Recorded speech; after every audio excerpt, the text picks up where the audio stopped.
Hello here, Dr. John here. Today I want to talk to you about a very important principle that we find in unification thought, and that is the principle of giving and receiving between subject and object.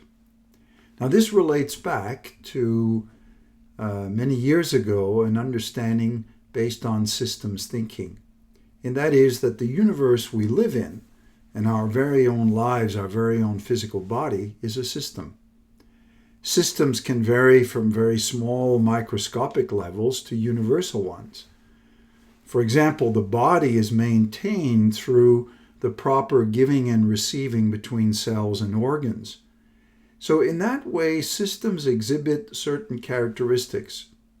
All elements are required in a system and are integrated with a broader purpose. So for example, your body, all elements are required for your body to be healthy and function, and it all is centered on some broader purpose, which of course is the existence itself of the physical body.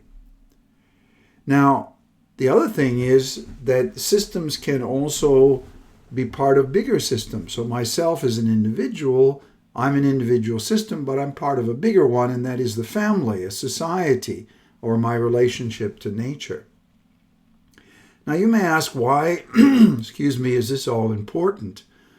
And the answer is simple, and that is that we need to have the mindset that everything is interconnected, that our physical body is maintained through this interconnection of giving and receiving, that the universe is based on this, and so therefore our thinking has to be systems thinking. Namely, that we can understand the bigger world, we can understand how the world functions because we have a mindset that realizes, hey, we all are interacting, and we're all interacting with different people and different nations and so on.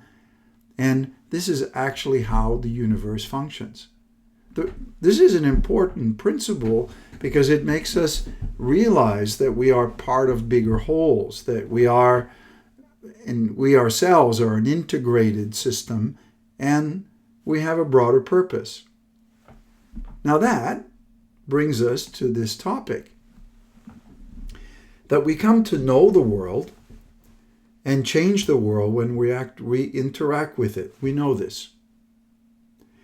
The failure, unfortunately, to understand this principle underlies some of the current misconceptions we have about science, politics, economics, philosophy, and even spirituality, in which we live in a world where we feel, no, I'm distinct from this person and that group and so on.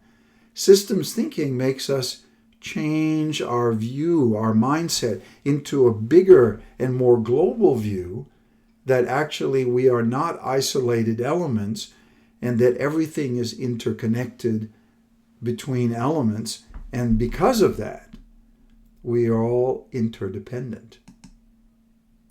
So neuroscience, for example, has shown that this principle of giving and receiving is really important between distinct elements. And that neuroscience has shown that neurons that fire together wire together. That means that the more neurons activate together, the stronger their connections become. Is this true for us? We tend to isolate ourselves, put ourselves in different groups.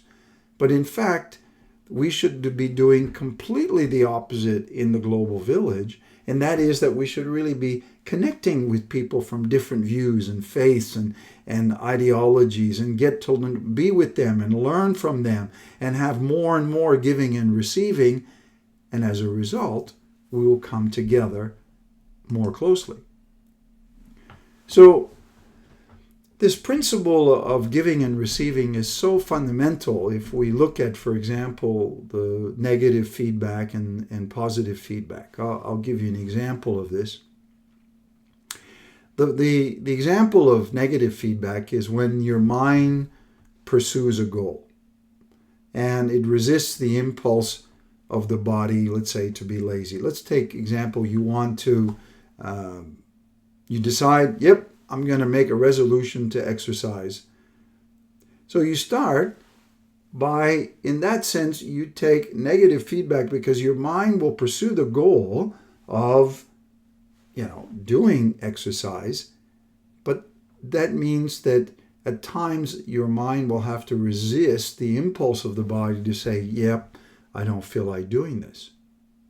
Positive feedback, on the other hand, is when the body takes a subject role over the mind, reinforcing a particular behavior. Now, that could be good, but it can also be bad. And the positive sense is that we all know that when we start exercising and we apply this principle of giving and receiving between mind and body, eventually our body enjoys the exercise and we feel better.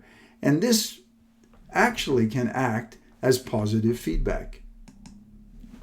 So I'll leave you with this thought today. I'll do several videos on subject-object, giving and receiving, centering on purpose. But consider this view in science called holism. That is, that the universe is not a random grouping of dissociated entities aimlessly through time and space, but rather are systems that are interrelated, which interact in an orderly fashion, guided by some purpose. As we already gave the example, the body is not just a random, bits and pieces, organs and systems, but they have a unifying purpose, the whole body. So therefore, we need to understand that this unifying purpose brings us to the question that we have to ask, and that is there a fundamental structure to the universe? And that is, if there is a fundamental structure to the universe, we should think about these principles of giving and receiving and how systems interact with each other, that the universe is not random but focused on purpose. And so therefore, this mindset alone changes everything, because we begin to look at the universe as something that we're connected to, and maybe look at each other as interconnected, and the whole of the human family as interconnected.